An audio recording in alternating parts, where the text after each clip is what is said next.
Ministria e Arsimit Vesna Janevska nuk planifikon shkarkimin e Petar Bogojevskit nga pozita e drejtorit të Agjencisë Nacionale për Politika Europiane të Arsimit dhe të Lëvizshmërisë Erasmus. Përkundër reagimeve të shumta në opinion, ajo thotë se puna e tij do të ndiqet me fokus më të lartë, duke nënvizuar se nëse ai është i depolitizuar dhe gjithçka është në rregull, nuk do të ketë probleme, në të kundërtën do të merren masa.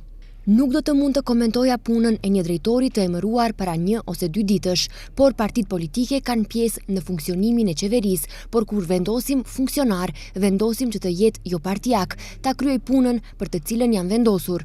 E dëgjoj reagimin, si të gjithë të tjerët, por ja, për shkak të pyetjes tuaj me fokus më të lartë, do të ndiqet puna e drejtorit, nëse është gjithçka në rregull dhe ai nëse është i depolitizuar, nuk do të ketë problem. Nëse do të ketë probleme tjera, do të ndërmerren masa, tha Vesna Janevska, ministre e Arsimit.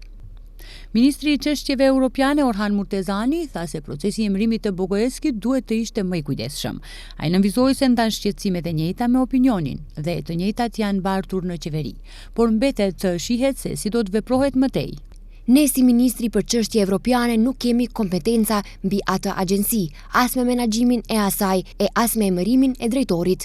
Kjo çështje, me sa e di unë, nuk është në kompetenca të Ministrisë së Arsimit. I ndaj shqetësimet me opinionin, mendoj se ndoshta procesi i emërimit duhet të kishte qenë më i kujdesshëm. Mirë, po nuk e shoh veten përgjegjës të jap koment për diçka për të cilën nuk jam kompetent. Gjithsesi, se shqetësimet e djeshme në opinion i kemi bartur në qeveri, i kemi diskutuar, por mbetet të shihet si do të bëhet më tej, tha Orhan Murtezani, ministër për çështje evropiane.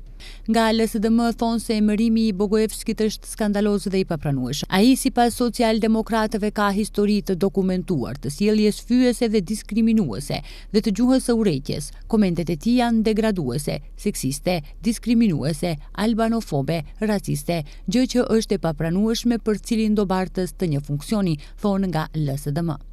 Kryetari i lëvizjes Besa Bilal Kasami uroi që ai të jetë në kuadër të përgjegjësive që i ka marrë. Jo, ne nuk kemi ndonjë shqetësim sa i përket emërtimit të tij.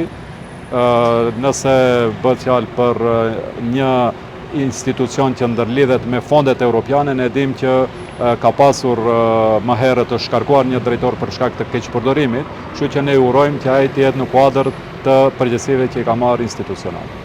Petar Bogojevski njihet për publikime me përmbajtje kontroverse, vulgare dhe me gjuhë të urrejtjes në rrjetet sociale.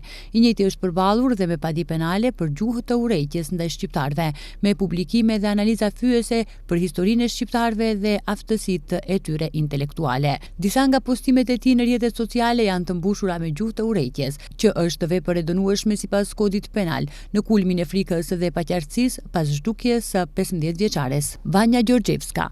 Bogojevski kishte aluduar se ajo ishte kidnapuar nga persona nga Kosova, duke i dhënë ngjarjes konotacion etnik.